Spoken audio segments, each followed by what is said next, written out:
Bienvenidos entonces, gracias por acompañarnos. Este es el segundo semestre, ya pues Anderson y yo tenemos un tiempo en esto. Él dio un semestre solo en el año 2021 y en el 2022 decidimos unirnos y hacerlo en conjunto como para que fuese una visión más amplia, ¿no?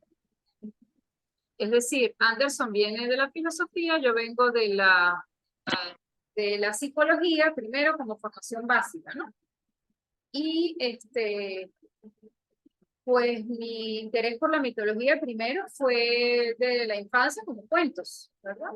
Luego, mi formación básica como psicóloga, pues lo que ve todo el mundo en la universidad, ¿verdad? Como que en la historia de la humanidad hubo un momento en que ya se abandonaron los mitos como formas de explicar el universo y las verdades, y se entendió que habían explicaciones científicas, racionales, y se dejó eso de creer en esas historias fantásticas sobre cómo, de dónde venían las cosas. Así fue mi formación profesional básica, como la de, me imagino, todos ustedes o la mayoría de ustedes, al menos los que pasaron por universidad, y yo creo que incluso desde el bachillerato ya nos dicen eso, ¿verdad? La oposición entre mito y ciencia. Es más, cuando decimos que algo es mito, generalmente nos referimos a que es mentira, ¿no? Los mitos sobre la menstruación, mitos sobre la masturbación, mitos sobre lo que sea, quiere decir mentiras, ¿no? Creencias falsas. Generalmente así es como lo usamos. Y generalmente cuando decimos que algo es científico, queremos decir que eso es verdad, ¿o no? Eso es lo que entiendo yo. O así lo entendía yo en mi adolescencia y en mi primera juventud en la universidad. De hecho, mi formación inicial con el psicoanálisis, que no está considerado una ciencia por la gran mayoría de los académicos, sino que se sigue considerando, bueno, una disciplina, una filosofía, una teoría psicológica, un método, pero con mucha suspicacia desde el punto de vista de lo académico, de la ciencia positivista, se considera como que es algo más bien más parecido a la filosofía y al arte, a las humanidades, que a la ciencia. Y por ende, pues las escuelas de psicoanálisis tienen como su certificaciones aparte de la academia este, normal, digamos. Entonces están las universidades que pueden incluir el psicoanálisis en sus programas de formación, pero para decir que alguien es titulado en psicoanálisis existen unos institutos específicos, ¿no? Entonces, y dentro del psicoanálisis, pues hay muchas ramas, muchas vertientes, muchas teorías. La primera formación que yo tuve en mi pregrado en psicología fue leer a Freud y leer lo que era el psicoanálisis ortodoxo, y pues intentaba tener una sistematicidad, una objetividad. Se hablaba de que el paciente, de que el terapeuta tenía que ser una pantalla en blanco para que el paciente proyectara, y entonces uno conocía al paciente a través de sus fantasías proyectadas sobre el terapeuta. Luego, pues ya con la experiencia, al principio pues muy preocupados por las reglas, por la objetividad y tal, pues luego con la experiencia uno va como eh, entendiendo que eso no es así tan así, ¿no? Es decir, que la objetividad realmente no existe y que la psicoterapia es una relación subjetiva entre dos personas y que pues hay un proceso entre ellos. Llego aquí a San Cristóbal y en el posgrado del Hospital Central, pues la gran mayoría de los profesores eran de orientación junguiana. Carl Jung era muy distinto a Freud. Sigmund Freud era de tradición judía o de origen judío, su familia, pero no era creyente. Era un científico, materialista, eso sí, muy formado en humanidades y en arte, un tipo muy erudito. Aprendió español solo para poder leer El Quijote, muy joven, por dar un ejemplo. Amante de Goethe, de los mitos griegos y de otras culturas. Pero él no era creyente y más bien consideraba la religión como el opio de los pueblos, más o menos la posición marxista, ¿verdad? Como de que las religiones son sistemas que ha inventado las culturas para poder ordenar y someter a sus pobladores. Y su propuesta de psicoanálisis era: vamos a llegar al fondo, a la verdad, a develar todas esas fantasías y todas esas mentiras para poder llegar a la verdad sobre nosotros mismos como sujetos y ser más libres. esa libertad siempre va a estar condicionada porque vamos a estar condicionados por todo lo que el inconsciente nos va determinando, porque los traumas de la infancia nos determinan y pues los complejos no es que se curan nunca, pero por lo menos ahí vamos, ¿no? En la medida en que nos iluminamos, pues vamos siendo un poco más conscientes. Ahora, Carl Jung, que es casi contemporáneo con Freud, aunque muchas veces se refieren a él como su discípulo, es un psiquiatra suizo que fue director de un hospital psiquiátrico. Freud era médico, hizo el posgrado en neurología y después pasó a ejercer en la consulta privada, ¿sí? Entonces, realmente su experiencia es más, con su primera experiencia sí, en la Salpêtrière con pacientes hospitalizadas, lo que llamaban histéricas en esa época, y descubrir que sí, que había verdades ocultas, que cuando se revelaban, la persona se curaba. Es decir, él inventa ese método de algún modo de que el hablar cura y de que el descubrir verdades secretas sobre mí me alivia. Bueno, y eso con otra gente, entre ellos Carl Jung allá en Suiza y él en Viena, en Austria.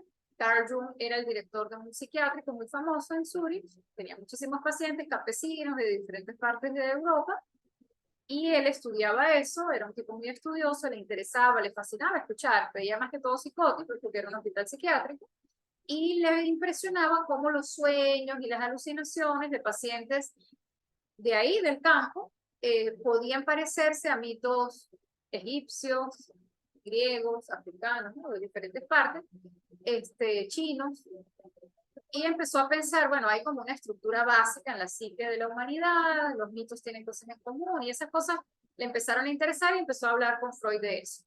Freud trabajó principalmente un mito en su vida, o sea, su práctica psicoanalítica, que fue el mito de Edipo,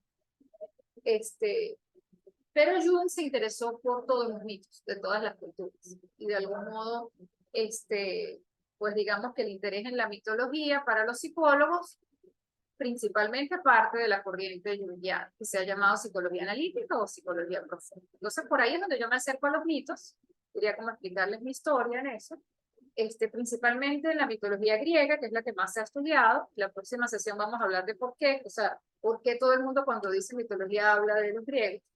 Por un lado, porque ellos inventaron ese término. Ellos mismos inventaron la palabra mito como oposición a logos, para decir qué es lo que es cuento y qué es lo que es razón. Entonces, esa primera diferenciación viene de los griegos. Pero esa no es la única razón, y después hablaremos de eso. El caso es que la mitología griega es como la principal referencia en todos lados, es más fácil conseguir material sobre la mitología griega. Los psicólogos analíticos estudian más la mitología griega, los filósofos, los teóricos literarios, los historiadores, los sociólogos, estudian la mitología griega. Y pues yo siempre desde el principio, es decir, desde que empecé a pensar en esto, me preguntaba por qué. Si nosotros aquí tenemos mitos americanos, por ejemplo, y existen mitos africanos, y existen mitos, bueno, de todas las culturas, ¿por qué lo quiero?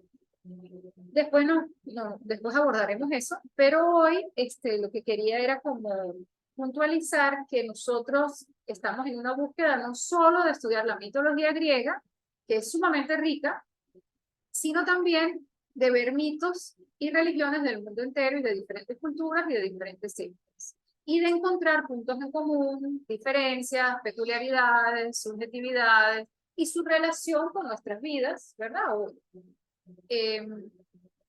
Hay una riqueza, por supuesto, en la cultura griega que ha sido muy admirada por muchas personas, sobre todo cuando tomamos en cuenta que toda esta moda, si lo llamamos así, moda de los intelectuales, empezó en los años 50 y como que el boom fue en los años 70, de rescatar la cultura griega antigua y decir aquí hay algo, aquí hay una cosa importante, aquí hay verdades, aquí hay cosas que se han descartado con todo este positivismo de la ciencia, de la racionalidad, del monoteísmo. Dicen, bueno, en el politeísmo, en el paganismo tan despreciado, hay riqueza, hay imágenes, hay figuras. Estos dioses se parecen a nosotros. Y estas historias nos dicen cosas sobre la humanidad. Vamos a aprender de ahí, ¿verdad? Entonces tenemos muchos estudios y muchas cosas que podemos abordar. En el semestre anterior abordamos varios y en este semestre abordaremos otros. Pero no solo queremos quedarnos con los griegos, porque todos los pueblos de todas las culturas tienen mitos. Que no los llamen así es otra cosa. ¿Qué pasa hoy en día cuando yo digo la palabra mito? Si yo les digo el mito de Adán y Eva, no sé cómo lo sienten. Es un mito. Pero yo a veces me he encontrado en un grupo que digo el mito de Adán y Eva y como que dicen el mito, pero eso no es un mito. Porque eso es historia sagrada. Entonces, ¿cuál es la diferencia entre historia sagrada y mito? Mito es la palabra que se usa generalmente cuando eso ya está desacralizado. Cuando ya yo lo puedo ver como literatura, como historia, como algo para estudiar, como antropología, ¿verdad? Tomo una distancia. Pero si es de mí, pertenece a mi religión, a la religión que yo considero sagrada, a la historia que yo considero verdadera o importante, me tiembla la voz para decirle mito. Aunque, por supuesto, racionalmente yo pueda saber o pensar que, bueno, X o Y, pues para no entrar en los detalles de que si Adán y Eva son los padres de toda la humanidad o no, pero esas son mis historias, a pesar de que ese libro viene de Oriente, como han señalado, sin embargo nos hemos apropiado de una manera, se nos fue impuesto, pero lo apropiamos también. Entonces ahora para mí eso es historia sagrada, entonces que me le digan mito suena muy extraño, ¿verdad?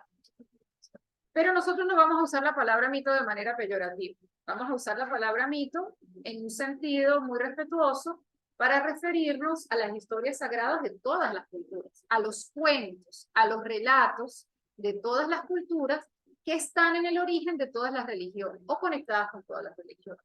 Aspiramos, obviamente que no vamos a poder cubrir todas las religiones ni todos los mitos de todas las culturas, de toda la historia, pero estamos haciendo un recorrido. Por eso esto es semestral y pues no aspiramos a terminarlo en un año ni en dos, vamos a ver cuánto duramos en esto.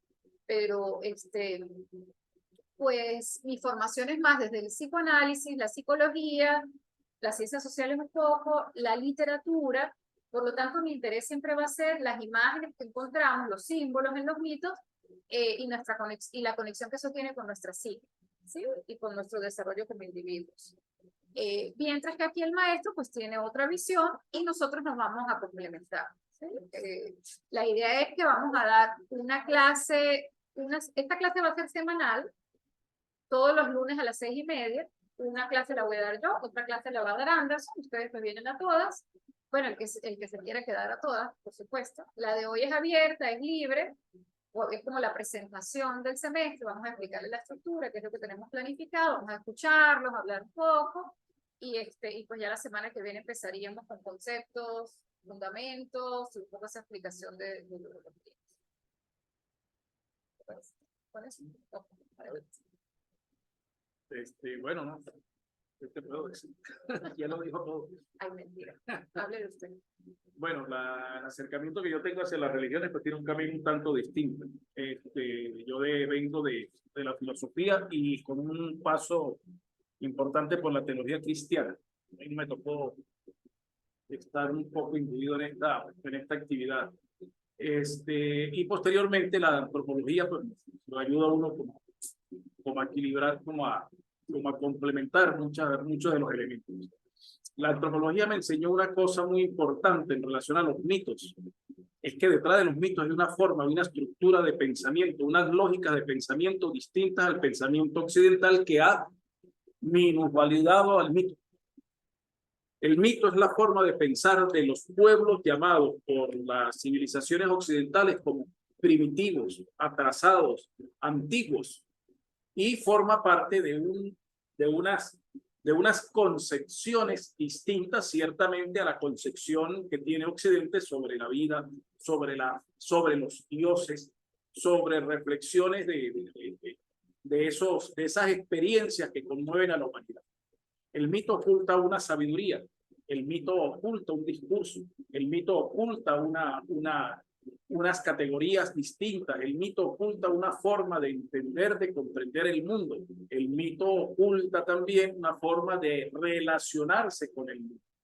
Hay otro elemento que está muy próximo al mito, que es el rito, tiene que ver ya con el comportamiento que tiene esa persona que de una u otra manera está imbuida dentro del mito y que da en respuesta cultural elementos tan importantes como la ética, elementos tan importantes como la relación con el otro, con la relación con la naturaleza. Es decir, el mito entonces oculta formas de pensamiento totalmente distintas que ha sido el interés que yo he tenido para tratar de ver que además de esa concepción aristotélico-platónica occidental, realizada especialmente por Europa, donde se ha considerado tradicionalmente la cultura grecorromana como el centro de esta civilización, cosa que es mentira.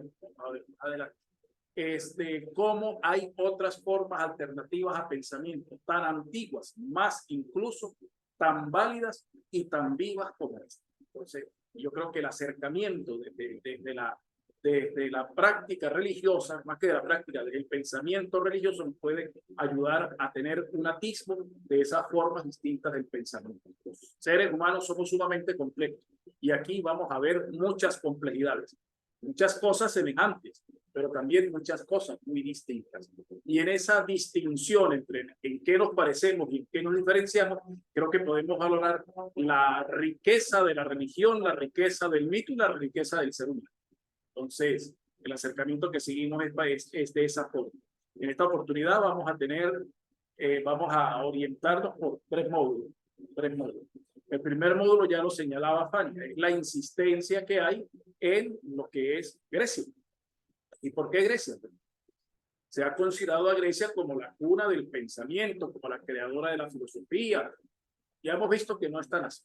Pero Grecia continúa siendo pues, un referente fundamental. Vamos a entenderla más, vamos a comprenderla más y nos daremos cuenta de que hay muchas similitudes. Cuando veamos a Grecia y el último módulo, que es el módulo de las religiones afrocaribeñas, vamos a ver que los dioses griegos son tan igualitos como los dioses afrocaribeños. Se diferencian tal vez en el color de su piel, pero en sus pasiones desbordadas, en su forma de tratarse entre sí y en esas contradicciones que tienen los dioses griegos, son muy similares con estos dioses. Pero habla allí de una estructura de pensamiento que a pesar de las diferencias, aquí tenemos algo que nos hace común a la humanidad. Y creo que lo podemos valorar más.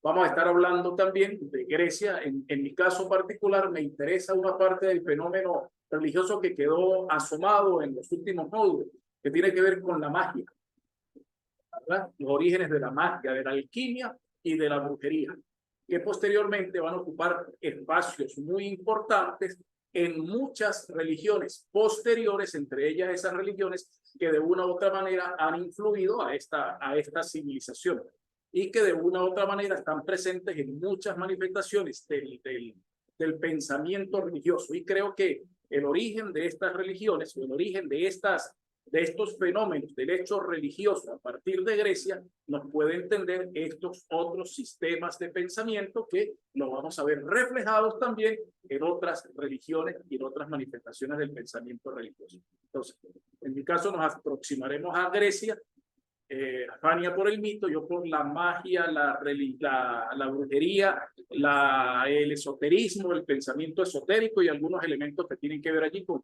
lo que es el pensamiento helénico también.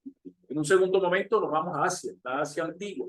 Y en Asia, ahora, en Europa no solamente nos vamos a detener en Grecia, sino que el primer módulo se llama la Europa antigua, exacto, la Europa pagana, la Europa politeísta. Y ahí no solamente está Grecia. Y ahí vamos a tener una primera discusión de la palabra paganismo. Es una discusión que vamos a dar también. ¿Qué es eso de paganismo? ¿Y es esa categoría es colonialista o es una categoría que es insuficiente? Entonces, bueno, eso va a ser una primera discusión. A mí me gusta hablar más de las religiones de los pueblos originarios europeos, antes de la llegada del cristianismo, que tenía una riqueza de manifestaciones religiosas, que muchas de ellas incluso permearon profundamente el cristianismo. Pero tal vez este acercamiento en esta época histórica nos ayude a entender esas cosas. Veremos algunas mitologías, veremos algunas manifestaciones religiosas como los celtas, que son ciertamente uno de los más ricos, la mitología de los pueblos vikingos también, que es una mitología los nórdicos, perdón, una mitología muy rica, y algunas otras estructuras de pensamiento, en el caso de una región geográfica que me interesa mucho, que son los Cárpatos, esa zona de los Cárpatos, donde está la frontera entre Asia y Europa. Entonces, eso es una región ahí también muy importante que considero que puede ser objetivo. Vamos a hablar de los Bajos. De los Países Bajos también. De los Vascos. De los Vascos. Hablaremos también de Asia antigua, haremos un acercamiento al budismo, y otro acercamiento a las religiones chinas y japonesas, que también son muy interesantes comprender esta otra forma del pensar de las antípodas de nuestras regiones geográficas. Y culminaremos el semestre, ya como lo decíamos, con lo que son las religiones de los pueblos afrocaribeños. Estaremos hablando de las religiones de África. Hay un libro, un capítulo de un libro de un investigador de esto que se llama El exilio de los dioses o dioses en exilio.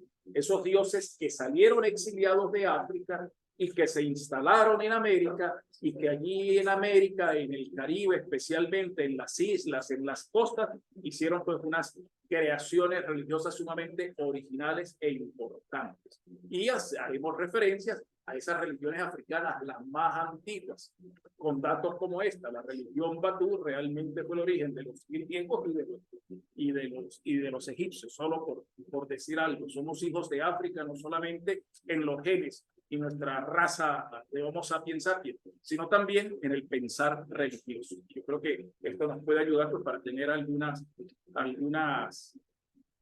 acercamientos y algunas herramientas para tratar de comprender el fenómeno religioso en eso, que es una complejidad absoluta y radical, donde hay cosas que se parecen, pero hay cosas que no diferencian. Y en ese parecer y en esa diferencia está el equilibrio y está la riqueza de esta especie que se llaman los seres humanos.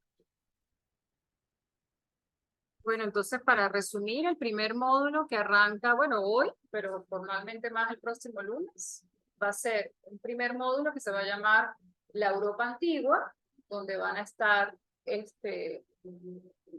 los helénicos, Grecia, el periodo grecorromano, también los celtas, los nórdicos, el País Vasco y los cárpatos.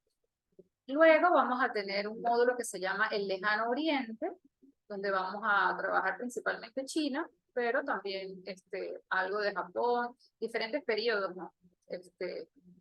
Y diferentes tradiciones que parecen tan lejanas y sin embargo hoy en día, desde hace un tiempo, pues Occidente se ha intentado acercar, buscando la verdad allí, ¿no? Como que con la búsqueda, con la espiritualidad perdida de Occidente, la pérdida de fe, ¿sí? La pérdida de la fe en el cristianismo, pues se ha buscado asideros en otras culturas. Y entonces se hace yoga, se habla de budismo, se reúne a hablar de Sai Baba, etcétera, buscando como algo que dé sentido a la existencia. Y es que realmente los humanos tenemos una necesidad de que la vida tenga sentido. No somos el único animal que andamos buscándole sentido a la existencia. Quizá porque somos el único animal que tiene conciencia de finitud, ¿no? Entonces la conciencia de la muerte pues hace que la espiritualidad pues sea una necesidad.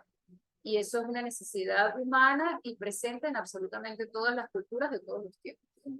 Entonces, las religiones tienen sus diferencias, tienen sus particularidades, los mitos tienen sus características culturales.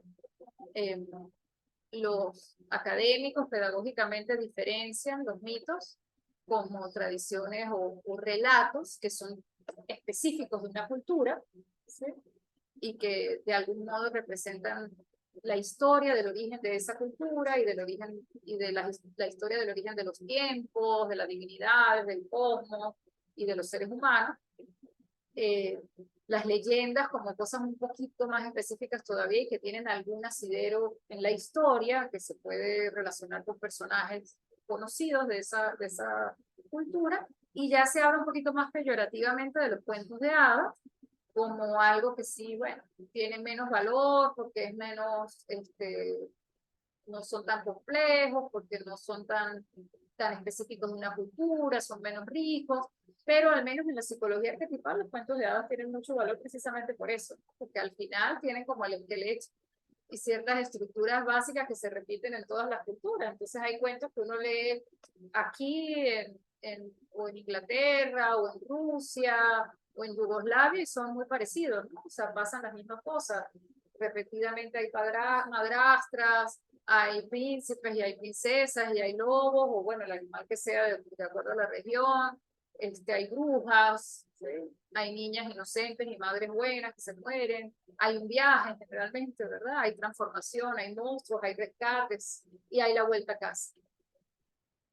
Generalmente tenemos que salir de casa para empezar ese viaje. Joseph Campbell, que es muy famoso, un académico estadounidense, decía, él usa más la óptica freudiana, ¿no? En su trabajo. O sea, él dice, bueno, Freud descubrió que detrás de los mitos hay verdades ocultas. Entonces, descifrar, ¿no? Que si ese deseo, o sea, ese deseo, no, como ese instinto de matar al padre, al menos simbólicamente, para yo poder hacerme hombre o hacerme adulto, esa necesidad de ir a buscar el otro o la otra, ¿no? En el otro sexo o en el extranjero, o en simplemente salir del hogar, hacer un viaje, conseguir otra cosa para después volver, ¿no? Un poco ese viaje es lo que relata Joseph Campbell, y en esa búsqueda de matar monstruos y de volver y de rescatar doncellas que usa como parangón el mito griego de Perseo con la medusa y Andrómeda, pues se repiten en muchas culturas. Y entonces él dice, bueno, como les digo, él habla como Freud, ¿no? Y dice, bueno, miren, aquí se dice, aquí estamos diciendo, en realidad esto quiere decir tal cosa. La diferencia que yo veo con la psicología arquetipal o analítica o junguiana, como se quiera llamar, aunque yo diría que psicología arquetipal es el nombre más apropiado, tal y como lo estudiaron, no tan, bueno, Jung, pero también después sobre todo un movimiento muy importante en los 80 que fueron James Hillman, Rafael López Pedraza, Patricia Berry, Adolf Guggenheim, que realmente no es que los mitos son verdades disfrazadas. Esa no es la lectura que a mí me gusta. Esa es la lectura quizá de la semiótica, que es una forma de análisis en la que tú estás buscando las verdades disfrazadas, como los sueños, ¿no? Bueno, esto representa a mi mamá, este soy yo, esta es la mujer que me gusta, y esto en realidad es esto y aquello y lo otro, ¿no? Entonces yo traduzco, ¿no? Y entonces el mito realmente esto lo que quiere decir es que yo tengo envidia o yo tengo celos. Realmente a mí me gusta más como lo trabaja la tradición hermenéutica de Gadamer, de Ricoeur, en la teoría literaria y filosófica, y en el psicoanálisis, Jung. De Jung para Jung, López Pedraza, Gilman, esa tradición es la que yo pertenezco, es decir, con la que yo me alineo, que es que la interpretación no es descifrar, no es desenmascarar, no es desenmascarar una verdad para poder decir qué es lo que está oculto, decirte cuál es la verdad sobre ti mismo. El mito no es que me dice la verdad. De hecho, los mitos tienen muchas versiones. Un mito, claro, la historia sagrada, cuando se escribe ya es un problema, porque como hay un libro, ese es el problema del monoteísmo, que tiene libro. Entonces, como tiene libro, entonces, bueno, tienes el libro ahí y tiene que ser de acuerdo al libro. Y claro, empiezan a pelear por las interpretaciones del libro porque igual puede haber diferencias y las hay. Tema las canonicidades. Exacto, se canoniza la cosa. Pero el mito es tradición oral, ¿sí? Así es como tiene que ser. El mito pasa por tradición oral. Tú cuentas cosas y cada vez que lo cuentas lo vas a contar distinto. Lo vas a contar de acuerdo a la necesidad que tengas en ese momento, el estado de ánimo, la hora del día, el interlocutor, etcétera. Los personajes cambian, el contexto cambia. Así son los mitos. Los mitos no son estáticos, porque la narración oral no es estática. Entonces los mitos no son verdades, o no son verdades tal cual como las entiende el positivismo ni el monoteísmo del libro, de lo escrito. Es otro tipo de verdad, que no es una verdad, ¿no? En el símbolo siempre va a haber múltiples lecturas, lo cual no quiere decir que cada quien entiende lo que le da la gana, tampoco, ¿no? Porque eso es muy fácil de decir. O sea, sería una postura muy fácil. Pero sí que hay una tradición detrás de ese texto que yo debo conocer para poderle entender y que debo reconocer que en el interlocutor o el lector hay una tradición. Y dos tradiciones se encuentran y confluyen. Y esa lectura es un encuentro entre ambas y se produce aquí entre ellas, ¿verdad? Entonces, por eso tan importante para nosotros reconocer cuál es la tradición de la cual venimos. Anderson viene de una formación de seminarista cristiana católica, después de una cosa hiperracional, tal. Yo vengo de la psicología, de la psicoterapia, ¿verdad? De la psicología profunda. No podemos tener la misma lectura, ¿verdad? Tenemos distintas tradiciones. La honestidad de la interpretación está en el reconocer la tradición a la cual yo pertenezco y reconocer que cada lectura es un encuentro de dos tradiciones, ¿sí? Ahí es donde está el valor de la interpretación, que yo la reconozco, la puedo ver y aparece, ¿verdad? Igual que ocurre en la psicoterapia, igual que ocurre en la interpretación de cualquier texto. Entonces, no la mentira para mí, pues, de la objetividad científica, de que va a haber un diccionario que me diga, culebra es falo, tal cosa es vulva, tal cosa es madre, etcétera, y ya, está escrito aquí, así es, porque así son los sueños de todo el mundo, y va a ser en China y en África y en San Cristóbal, ¿no? O sea, cada sueño es distinto y la lectura va a hacerse en el encuentro con el otro, pero no porque me dio la gana, sino porque está este otro que me está contando unas cosas, porque yo tengo una tradición y porque además existe una tradición, por supuesto, de imágenes y símbolos que también vamos a tomar en cuenta y a consultar. Ese es el camino que al menos a mí me interesa. Y pues bueno, yo creo que la postura de Anderson desde la historia, desde las ciencias sociales, de la filosofía, de la arqueología, es importantísima porque debemos conocer la historia de cada pueblo y de dónde vienen esos cuentos. Y pues bueno, discutirlos y comentarlos y conversarlos. Obviamente para nosotros, al menos para mí, Anderson, porque es una enciclopedia ambulante, pero para mí es un esfuerzo acercarme a otros mitos. Hay unos que me son más fáciles que otros, hay unas culturas que me son más cercanas que otras. Los mitos griegos, pues los estoy escuchando desde niña, entonces se me hacen más fáciles, a pesar de que no es mi cultura propiamente, pero están más accesibles, hay mucho más, ¿verdad? Hay otros que, bueno, más o menos me he logrado apropiar. Disfruté mucho el semestre pasado trabajando con los egipcios, por ejemplo, pero hay otros que se me hacen muy lejanos, como el hinduismo, hay otros difíciles para mí. Entonces es un proceso también para mí de estudio que vamos a compartir con ustedes. Y que bueno, aprenderemos juntos, un poco eso. Escoger algunas historias, no vamos a poder darles la historia completa de cada religión, por supuesto, pero es el respeto y la valoración de cada religión, porque son religiones. Con Efraín hablábamos temprano de que si será una religión o no, los yoruba, que si eso qué es, pues sí, son religiones, ¿verdad? Todas son religiones. Decir que algo es una secta, es un culto, es una, no sé qué, religiosidad popular, es una forma peyorativa, ¿verdad? De referirse a creencias que no son las mías, que son las supuestas verdades. Y esa generalmente es la postura del monoteísmo. Y es una de las razones por las cuales nos vivimos en guerra en la humanidad, porque los dos monoteísmos más férreos que existen en el mundo no hacen más que pelearse unos con otros, ¿no? Entonces, bueno, a mí me parece que este curso de algún modo es una valoración del politeísmo, del paganismo, de la existencia de múltiples dioses y múltiples imágenes y múltiples símbolos en nuestra psique, en nuestro imaginario colectivo, en nuestro inconsciente colectivo, y pues, no sé, como encontrarnos amorosa y respetuosamente con eso y ver qué hay de valioso allí para nosotros. Sí, exacto. Creo que por ahí van los tiros. Entonces la invitación también es que ustedes participen. Yo sé que hay muchos de ustedes que tienen experiencias que de una u otra manera han tenido acercamientos a estas formas de pensamiento religioso o a otras en particular. Y esas experiencias pues nos interesan conocerlas también, ver, valorarlas, entenderlas y valorar sobre todo la complejidad. Que hablamos hace rato con las muchachas, estamos en una ciudad que pareciese que desde afuera no tuviese la complejidad de las formas del pensar que se ve, por ejemplo, en una sala de psicología o en la puerta de una iglesia o en, qué sé yo, en el receso en cualquier escuela. O sea, estamos en una sociedad pues muy permeada por este tipo de pensamiento.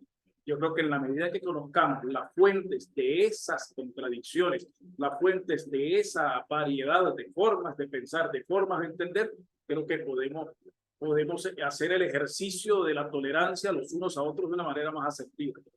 Entonces yo creo que es una oportunidad también para eso, para crecer y para valorarnos dentro de un contexto cultural más complejo de lo que nosotros nos imaginamos.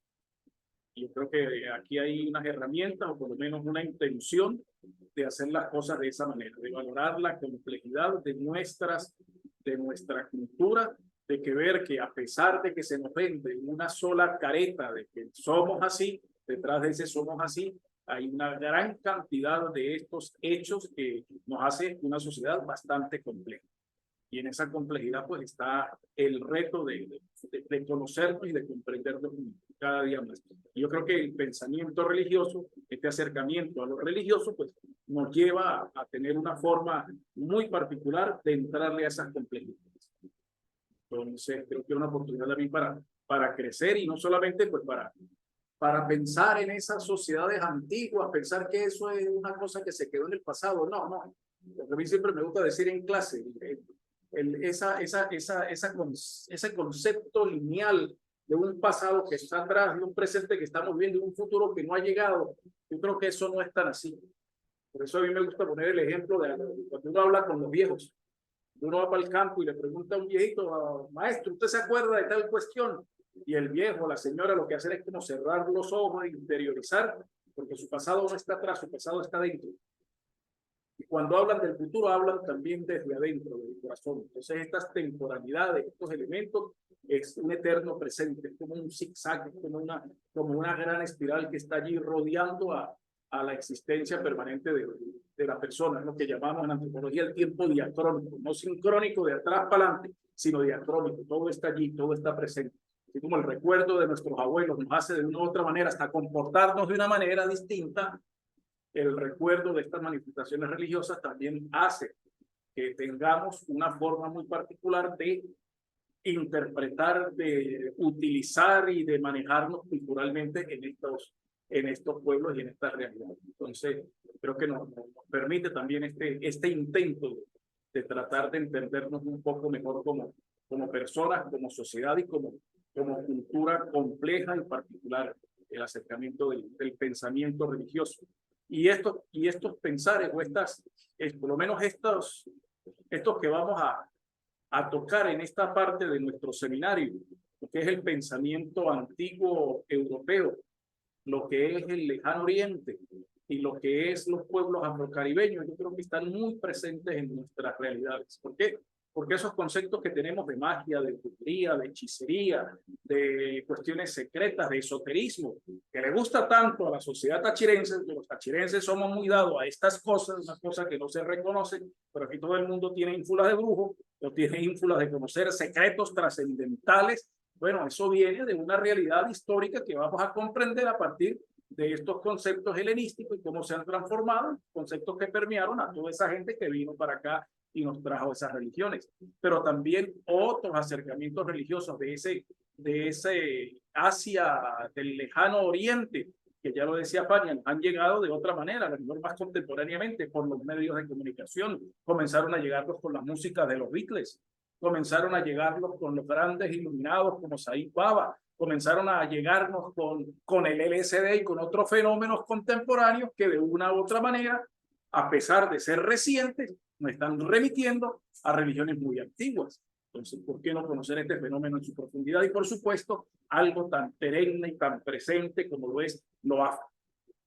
12 de febrero todavía hay guerras solapadas en la cultura venezolana, por llamarlo de alguna manera, que el mismo día en que se celebra María León se inventaron una procesión por el Día de Cristo.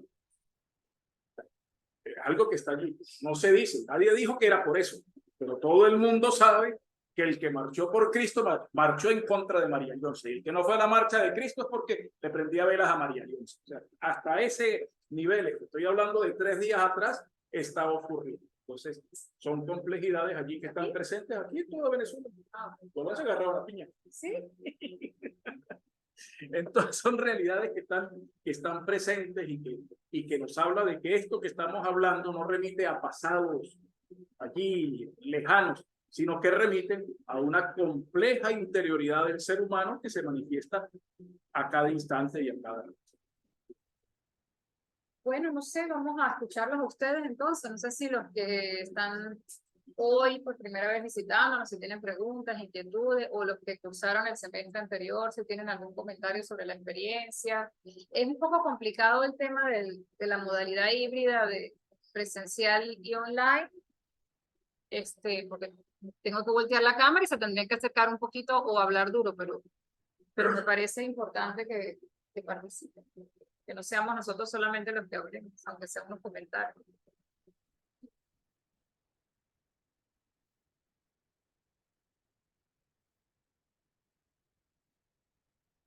Había.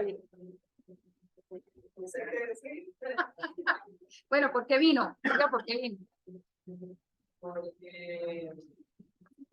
Porque me interesa, es que básicamente ustedes lo dijeron, pues, o sea, me interesa como conocer el por qué ciertos grupos creen lo que creen, o de dónde vienen, o en qué se relacionan, en qué se parecen, cuáles son las diferencias, qué cosas están presentes aquí. Porque bueno, tengo como un background familiar ahí un poco raro, o sea, mi mamá es budista, crecí en un ambiente católico, entonces, bueno, mi familia paterna, sí, súper atea, no, súper tal, no sé qué. Entonces, como, pues no sé, o sea, mi interés particularmente como entender por qué la gente cree lo que cree. Y pues en ese proceso supongo que también tiene que ver conmigo mismo. Creo lo que creo, de dónde viene, o si realmente creo en algo. Entonces es un poquito personal. Bueno, y también porque desde niña, o sea, me interesó como conocer otras culturas y entenderlas desde, o sea, intentar, porque sé que es imposible la objetividad total, pero intentar comprenderlas o sea, desde su perspectiva. Yo sé que, bueno, mi contexto cultural es diferente y que eh, pues nunca, o sea, siempre voy a hacer como analogías o comparaciones con cosas que conozco, pero entenderlas desde su naturaleza, eso es lo que me motiva a estar aquí. Gracias. ¿Y tienes algún comentario, observación, sugerencia, petición con respecto al semestre anterior? Si te gustaría cambiar algo, si, no sé. Bueno, yo sé que la intención es como que se participe, ¿verdad? Que el grupo participe, pero a veces creo que la estructura de la clase de repente no se presta para eso. Sí, es difícil.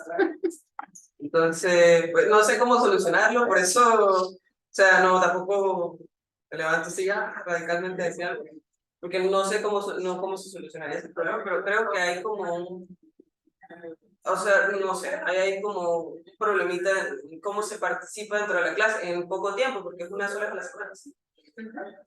Y entre lo que ustedes dicen, en qué momento participa la gente, si la gente sabe algo del tema o no, porque si es completamente nuevo, pues también las opiniones son complicadas de dar. O sea, yo, por ejemplo, no hablo de lo que no sé, o trato de no hablar de lo que no sé.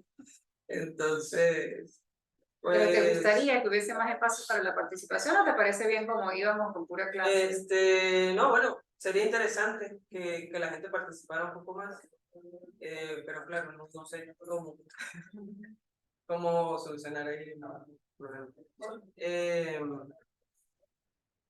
Y pues, en algunos casos, también creo que es como mucho texto. Mucho texto. Entonces, pues, puede ser también eso, ¿no? Como demasiadas cosas por leer y, pues, ¿en qué momento eso se habla? Ok. Eso. No tengo más nada que decir. Está muy bien. ¿Alguien más quiere decir algo? Yo también me... Vamos a ponerle la cámara ya. ¿Cómo te llamas tú? Avi. Yo sumo lo que dice Avi, ¿sí?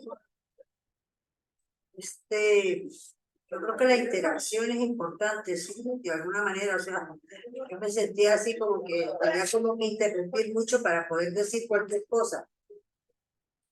Y queda como clase magistral, ¿sabes? Y la cosa es que la clase magistral es el que más aprende del profesor. Está bien. Los alumnos aprenden poco. Entonces, como que yo no sé, igualmente digo lo que dices tú, igualito, o sea, que la estructura de, como ustedes lo tienen, como que no permite como aprender mucho. Lo único es que ustedes saben mucho. Entonces, bueno, no sé, yo no sé cómo será la forma, ¿no? O cómo se ¿Les pudiese. parece que pudiéramos hacer como que, bueno, media hora nosotros de clase y después un rato de intervención, de discusión, algo así? No sé, tal vez tomando la última parte de lo que dijo Ari, ¿verdad? Es a lo mejor menos texto, menos texto, y de repente tener el chance como de poder interaccionar un poco sobre el texto que se trae. Puede ser. Sí, de por sí que, o sea, como que no andar tan afanados. Eso bloque de exposición y un pequeño bloque de preguntas y respuestas. o intervenciones, sí, preguntas y respuestas, digo yo como intervención de lo que nos parece. Y sobre todo a mí me parece que esto le sirve a uno. Hace muchos años yo fui a una conferencia de Enrique Flores en el Museo de Artes Visuales y me gustó mucho porque la conferencia era cómo los dioses están presentes hoy. Sí, igual yo lo estudié la filosofía así, cómo Platón está hoy, cómo Aristóteles está hoy. Y eso a mí nunca se me olvidó. ¿Sí? Entonces yo creo es como eso, ¿no? Como llevar esto a, bueno, lo nuestro al día a día. ¿Sí? Y lo del mito y el rito a mí me parece demasiado importante. Muy importante, porque, o sea, yo creo que el mito necesita el rito y el rito necesita el mito, ¿sí? Bueno, posiblemente empecemos por ahí la semana que viene, ¿verdad? Así como que yo creo que eso, ¿no? Mina nos dice por el chat de Zoom que se le ocurre que algún ejercicio resuelto en clases, donde se haga interpretación de un mito, podríamos hacer eso. Vamos a pensar un poco en ejercicios. En principio lo que vamos a hacer, porque hasta ahora las clases han sido hora y media siempre, y siempre realmente muy magistrales, o sea, muy pura clase. Entre otras razones, a mí particularmente lo que más me corta es esto de lo híbrido, de que tengo una gente aquí en la computadora y otra afuera, entonces si hablo con esto, me abandono a esto, pero ahí vamos a ingeniar. Entonces vamos a reducirlo a 45 minutos, máximo una hora en la clase, como para que haya una dinámica posterior. O intermedio, ahí vemos cómo lo hacemos, pero que sea menos la cantidad de Pero tú cuando estabas hablando te quedaste a medio camino con algo que estabas diciendo, ese libro. que era como la diferencia entre la interpretación. Sí, que una cosa es la interpretación de la semiótica, que es, o sea, las disciplinas que trabajan específicamente con la interpretación, ya sea de mitos, de textos literarios, de sueños, etcétera, son principalmente la semiótica y la hermenéutica. La semiótica, pues, estudia los signos y pues trata de componer los mitos, los cuentos, los sueños, las vallas publicitarias, etcétera, en signos que pueda descifrar para poder dar su significado.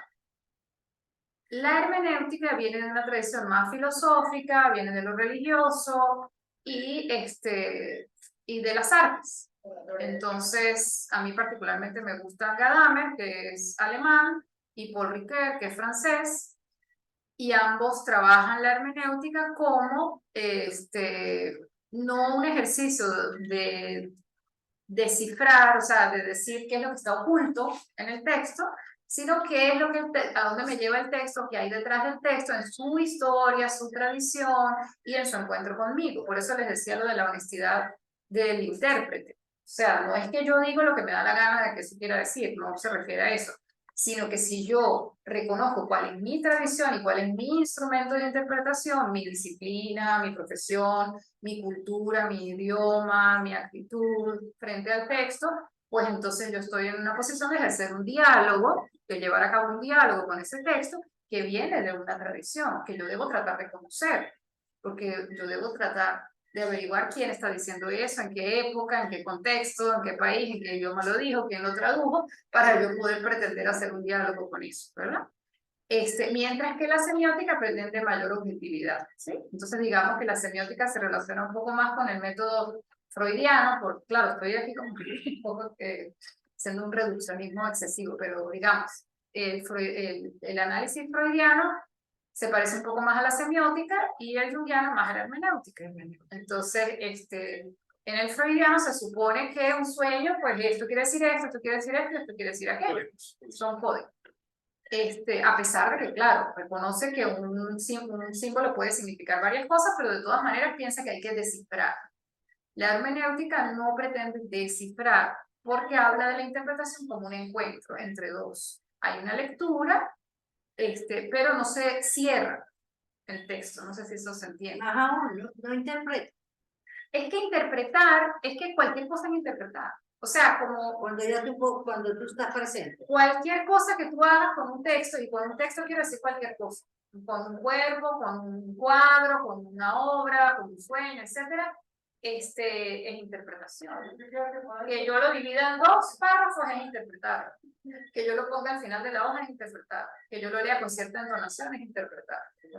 Entonces, si yo reconozco que mi interpretación está ejerciendo un diálogo con eso, pues voy a ser mucho más honesta y voy a ser mucho más aguda probablemente, y voy a tener más respeto por ese texto, por tratar de investigar qué es lo que hay detrás de ese texto, cuál es su tradición, su historia, quién es el interlocutor, y también reconocer quién soy yo para que ese diálogo pues sea como más, no sé, válido, no sé cómo... Sí, ¿Más qué? más correcto de algún modo, pero no en el sentido objetivo, sino correcto porque se está reconociendo al otro y a mí también, o sea, se está reconociendo quiénes están ahí. No se está pretendiendo una objetividad que no. Claro, lo que pasa es que yo eso lo resolví de otra manera. Yo lo resolví pensando que una cosa es la interpretación, como en el análisis ortodoxo, y otra cosa es la lectura, la descripción. Sí, porque por lo menos alguien sueña con una botella, un poco de botellas. Sí, que es un objeto fálico. ¿Ves qué significa la botella para ti? No necesariamente un falo. ¿Se me explico? Entonces, yo como que así lo logré como digerir. Sí, bueno, en realidad pues cada quien va como desarrollando su propio método en su trabajo dependiendo de lo que tenga, pero sí, una forma es como, alguna gente abandona la palabra interpretación porque suena muy a, hay mucha sobreinterpretación en el mundo, entonces, pero bueno, yo diría eso, que interpretar, que todo lo que hacemos con un texto es interpretarlo, entonces que hay que al menos reconocer que lo estamos haciendo y hacerlo con cuidado, eso es todo. Entonces, claro, vamos a interpretar mitos, pero y saber que los estamos interpretando hoy en día en San Cristóbal, Venezuela, con la tradición de la que viene Anderson, de la que vengo yo, de la que tiene cada uno de ustedes, en este momento particular y con muchísimas limitaciones, porque vamos a estudiar textos, historias que vienen de culturas muy lejanas, no solo en tiempo, sino en espacios geográficos. Entonces vamos a hacer un acercamiento muy modesto, pero desde la curiosidad, desde el interés, desde el respeto, desde el valor, ¿no? De la valoración, y eso cambia la cosa, ¿ves? Me parece que por ahí es una mirada distinta, ¿no? Una mirada desde el ver que, bueno, ahí hay algo valioso. Ahí hay algo. Hay algo valioso.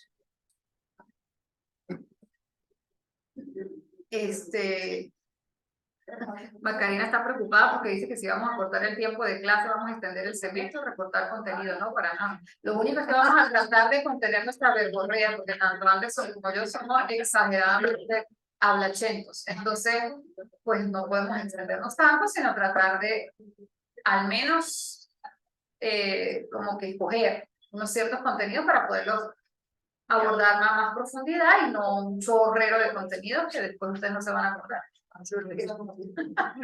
Pero sí, claro, ¿no? Claro que no vamos a, no se va a recortar nada. Nosotros planificamos ya esto, lo planificamos como en junio, porque esto lo íbamos a hacer en junio, pero después se extendió, no se inscribieron, no sé qué.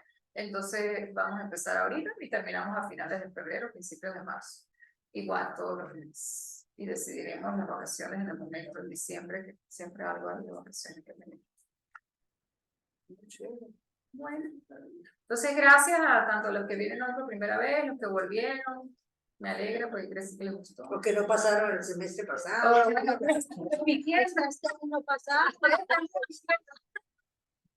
Bueno, les vamos a entregar también su certificado a los que cursaron completo todo el semestre, que participaron.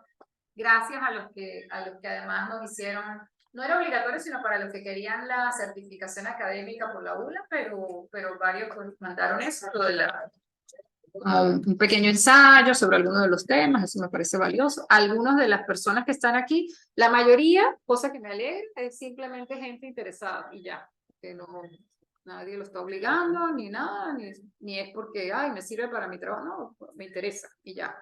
Eso es lo mejor, me parece. Pero sí hay algunos que están medio obligados del posgrado de psiquiatría, y bueno, nos van a, Wendy como se graduó no vino, qué belleza. Ese fue el único certificado que hice y no vino a buscarlo, se los mandaré con sus compañeros, que fue una de las muchachas que cursó el semestre pasado. Pero de resto, pues, bueno, bienvenidos. Los que sean estudiantes, pues son una condición especial. Los costos, pues ya los hemos hablado, el mismo costo del semestre pasado, no lo subimos, $80 por todo el semestre. Había la oferta de pagarlo, no me acuerdo cómo, pero era antes. Y pues hay que sí, pago por módulos también, si solo les interesa Europa, o solo les interesa el Lejano Oriente, o solo les interesa las religiones afrocaribeñas, pues se inscriben por módulo, que son 40 cada módulo. ¿Ah, sí? 40 cada módulo. Son 3 módulos este semestre. Ah, pero yo tenía entendido que era 80 todo. Sí. Claro, pero si no quieren venir a todo, pues se inscriben a un solo módulo, como quieran. O si quieren venir a una sola clase, también son $8 cada clase. Y pues hay precios especiales para los estudiantes. Sí. Y bueno, corran la voz. Vamos a ver, como afortunadamente va a estar cerrado el café los lunes, bueno, no tan afortunado para los que quieren pizza. Afortunado, déjame decirte. Bueno, pero podemos usar la galería que es más agradable, ¿no? No vamos a estar tan apretados arriba en mi consultorio. ¿Y dónde van a proyectar? Aquí hayamos. En algún lado proyectaremos. Bueno, voy a cortar aquí. Chao, gracias. Anicia, te mando tu certificado por Gmail. Que el tuyo lo tengo digital. Muy bien, ¿oíste? Hoy. El video se vio bien, se escuchó todo bien, o sea que. Ay, no te oigo nada porque no traje las cornetas, perdón. Disculpa. Bueno, chao, un abrazo. Bueno, gracias por estar, cuídense.